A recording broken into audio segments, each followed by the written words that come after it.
ಒಬ್ಬ ರಾಜ್ಯದ ಮುಖ್ಯಮಂತ್ರಿಗಳಾಗಿ ಸೇವೆಯನ್ನು ಸಲ್ಲಿಸ್ತಾ ಇದ್ದಂಥ ದೇವರಾಜ್ ಅರಸರವರನ್ನ ಪಕ್ಷದಿಂದ, ಕಾಂಗ್ರೆಸ್ ಪಕ್ಷದಿಂದ ಉಚ್ಚಾಟನೆ ಮಾಡಿದ್ಯಾರೋ ಇದೇ ಕಾಂಗ್ರೆಸ್ನವರು. ಬಹುಶಃ ದೇವರಾಜ್ ಅರಸ್ ಅವರಿಗೆ ಮುಖ್ಯಮಂತ್ರಿಯಾಗಿ ಮುಂದುವರೆಯೋದಕ್ಕೆ ಬಿಟ್ಟಿದ್ರೆ ಎರಡನೇ ಅವಧಿಯಲ್ಲಿ ಬಹುಶಃ 10 ವರ್ಷಗಳ ಕಾಲ, ಅಂದರೆ 2 ಅವಧಿಗೆ ಪರಿಪೂರ್ಣವಾಗಿ ಈ ರಾಜ್ಯದ ಮುಖ್ಯಮಂತ್ರಿಗಳಾಗಿ ಒಂದು ದಾಖಲೆ ನಿರ್ಮಾಣ ಮಾಡೋದಕ್ಕೆ ಸಾಧ್ಯ ಆಗ್ತಾ ಇತ್ತು. ಆದರೆ ಅವರಿಗೆ ಅಪಮಾನ ಮಾಡಿ ಮುಖ್ಯಮಂತ್ರಿ ಸ್ಥಾನದಿಂದ ಕೆಳಗಿಳಿಸಿ ಕಾಂಗ್ರೆಸ್ ಪಕ್ಷದಿಂದ ಉಚ್ಚಾಟನೆ ಮಾಡಿರ್ತಕ್ಕಂಥದ್ದು ಇದೇ ಶ್ರೀಮತಿ ಇಂದಿರಾ ಗಾಂಧಿ ಅವರೇ. ಯಾವ ಶ್ರೀಮತಿ ಇಂದಿರಾ ಗಾಂಧಿ ಅವರಿಗೆ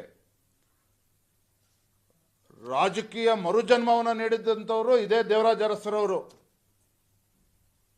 ಚುನಾವಣೆಯಲ್ಲಿ, ಲೋಕಸಭಾ ಚುನಾವಣೆಯಲ್ಲಿ ಸೋತು ಹತಾಶರಾಗಿದ್ದಂಥ ಇಂದಿರಾ ಗಾಂಧಿ ಅವರಿಗೆ ಇದೇ ಕರ್ನಾಟಕದ ಚಿಕ್ಕಮಗಳೂರು ಲೋಕಸಭಾ ಕ್ಷೇತ್ರ, ನನ್ನ ಪ್ರಕಾರ ಡಿ.ಬಿ. ಚಂದ್ರೇಗೌಡರು ರಾಜೀನಾಮೆ ಕೊಡಿಸಿ ಆ ಕ್ಷೇತ್ರದಿಂದ ಚುನಾವಣೆಯಲ್ಲಿ ಗೆಲ್ಲಿಸ್ಕೊಡ್ತಾರೆ ದೇವರಾಜ್ ಅರಸರವರು. ಆದರೆ ಪಾಪ ಅಂಥ ಒಬ್ಬ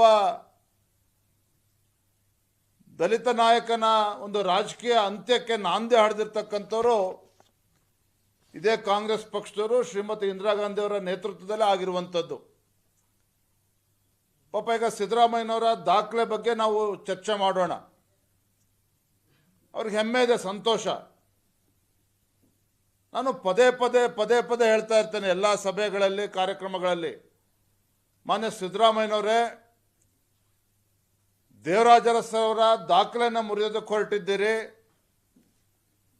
ತಾವು ಎಷ್ಟು ಅವಧಿಗೆ, ಎಷ್ಟು ಸುದೀರ್ಘವಾಗಿ ರಾಜ್ಯದ ಮುಖ್ಯಮಂತ್ರಿಗಳಾಗಿ ಆಡಳಿತನ ನಡೆಸಿದ್ದೀರಿ ಅನ್ನೋದು ಮುಖ್ಯ ಅಲ್ಲ. ತಮ್ಮ ಆಡಳಿತ ಅವಧಿಯಲ್ಲಿ ರಾಜ್ಯಕ್ಕೆ ನೀಡಿರುವಂತಹ ಕೊಡುಗೆಗಳು ಏನು, ಇದನ್ನ ರಾಜ್ಯದ ಜನರ ಮುಂದೆ ಬಿಚ್ಚಿಡಬೇಕಾಗ್ತದೆ. ಸಿದ್ದರಾಮಯ್ಯನವರು ಮುಖ್ಯಮಂತ್ರಿಗಳಾಗಿ ಇಷ್ಟೊಂದು ಸುದೀರ್ಘ ಅವಧಿಗೆ ಆಡಳಿತ ನಡೆಸಿದ್ದೀರಿ ಅಂತ ಹೇಳ್ತಾ ಇದ್ದೀರಲ್ಲ, ಈ ರಾಜ್ಯದ ಕೊಡುಗೆ ಏನು ನೀಡಿದ್ದೀರಿ ಅನ್ನೋದನ್ನ ಇವತ್ತು ರಾಜ್ಯದ ಜನ ಇವತ್ತು ಪ್ರಶ್ನೆ ಮಾಡ್ತಾ ಇದ್ದಾರೆ. ಒಂದು ದೇವರಾಜ್ ಅರಸರವರು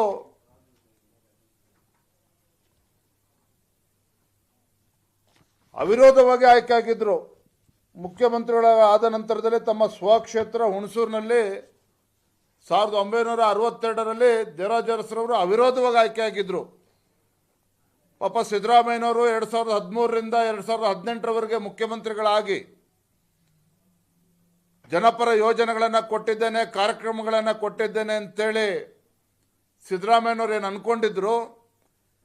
2018ರ ವಿಧಾನಸಭಾ ಚುನಾವಣೆ, ಸಾರ್ವತ್ರಿಕ ಚುನಾವಣೆಯಲ್ಲಿ ಪಾಪ ಸಿದ್ದರಾಮಯ್ಯನವ್ರಿಗೆ ಎಂಥ ಪರಿಸ್ಥಿತಿ ಬಂತು ಅಂತ ಹೇಳಿದ್ರೆ, ಚಾಮುಂಡೇಶ್ವರಿನಲ್ಲಿ ಮಾನ್ಯ ಮುಖ್ಯಮಂತ್ರಿಗಳು ಸಿದ್ದರಾಮಯ್ಯನವರ ತವರು ಜಿಲ್ಲೆನಲ್ಲಿ ಚಾಮುಂಡೇಶ್ವರಿನಲ್ಲಿ 50,000ಕ್ಕೂ ಹೆಚ್ಚು ಅಂತರದಿಂದ ಪರಾಭವಗೊಂಡ್ರು. ಅಲ್ಲಿ ಯಾರು ಮಾತನಾಡ್ತಾರೆ ನೋಡ್ರಿ. ಪರಾಭವಗೊಂಡ್ರು ಸಿದ್ದರಾಮಯ್ಯನವರು. ಅದನ್ನ ಈ ಸಂದರ್ಭದಲ್ಲಿ ನೆನಪು ಮಾಡ್ಕೊಡೋದಕ್ಕೆ ಇಚ್ಛಪಡ್ತೇನೆ. ಇತ್ತೇನು ಮುಖ್ಯಮಂತ್ರಿಗಳಾಗಿ 2ನೇ ಅವಧಿಯಲ್ಲಿ ಏನು ಸಾಧನೆ ಮಾಡಿದ್ದೀರಿ? ಹೂಬ್ಲೋ ವಾಚ್ ಪ್ರಕರಣ, ಅದ್ರ ಬಗ್ಗೆ ಉಲ್ಲೇಖ ಮಾಡೋದಕ್ಕೆ ಹೋಗಿದಿಲ್ಲ, ತಮಗೆಲ್ಲ ತಿಳಿದಿದೆ. ಯಾವುದೇ ಒಂದು ಹೋರಾಟದಿಂದ ರಾಜ್ಯದ ಮುಖ್ಯಮಂತ್ರಿಗಳಾಗಲಿಲ್ಲ ಸಿದ್ದರಾಮಯ್ಯನವರು ಈ ರಾಜ್ಯದ ಒಬ್ಬ ಅದೃಷ್ಟದ ಮುಖ್ಯಮಂತ್ರಿಗಳು. ಯಾವುದೇ ಒಂದು ಹೋರಾಟ ಇಲ್ಲದೆ ಅದೃಷ್ಟದಿಂದ ರಾಜ್ಯದ ಮುಖ್ಯಮಂತ್ರಿಗಳಾಗಿರುವಂಥದ್ದು. ಅವಕಾಶವಾದಿ ಮುಖ್ಯಮಂತ್ರಿಗಳು. ಅಹಿಂದ ಸಮುದಾಯಗಳನ್ನು ಮುಂದಿಟ್ಟುಕೊಂಡು, ಅಹಿಂದ ಹೆಸರು ಹೇಳಿಕೊಂಡು ರಾಜ್ಯದ ಮುಖ್ಯಮಂತ್ರಿಗಳಾಗಿ ಕಳೆದ 2.5 ವರ್ಷದಲ್ಲಿ ರಾಜ್ಯದ ಮುಖ್ಯಮಂತ್ರಿಗಳಾಗಿ ಎಷ್ಟು ಬಡವರಿಗೆ ಮನೆಗಳನ್ನು ಕೊಟ್ಟಿದ್ದಾರೆ. ಸೂರಿಲ್ಲದೆ ಪರದಾಡ್ತಾ ಇರ್ತಕ್ಕಂಥ ಈ ನಾಡಿನ ಪರಿಷ್ಠ ಜಾತಿ, ಪರಿಷ್ಠ ಪಂಗಡಗಳು, ಹಿಂದುಳಿದ ವರ್ಗಕ್ಕೆ ಎಷ್ಟು ಲಕ್ಷ ಮನೆಗಳನ್ನು ನೀಡಿದ್ದಾರೆ. ಇದನ್ನು ಮುಖ್ಯಮಂತ್ರಿಗಳು ಬಹಿರಂಗವಾಗಿ ಹೇಳಬೇಕು. ತಮ್ಮ ಬಜೆಟ್ನಲ್ಲಿ ಹೇಳಿದ್ರು, ಪ್ರತಿ ವರ್ಷ 3.5 ಲಕ್ಷ ಮನೆಗಳನ್ನು ಕಟ್ಕೊಡ್ತೇವೆ ಬಡವರಿಗೆ ಅಂತೇಳಿ ಈ 2.5 ವರ್ಷದಲ್ಲಿ ಎಷ್ಟು ಮನೆಗಳನ್ನು ಕಟ್ಕೊಟ್ಟಿದ್ದಾರೆ ಅನ್ನೋದನ್ನ ಬಹಿರಂಗಪಡಿಸಬೇಕು.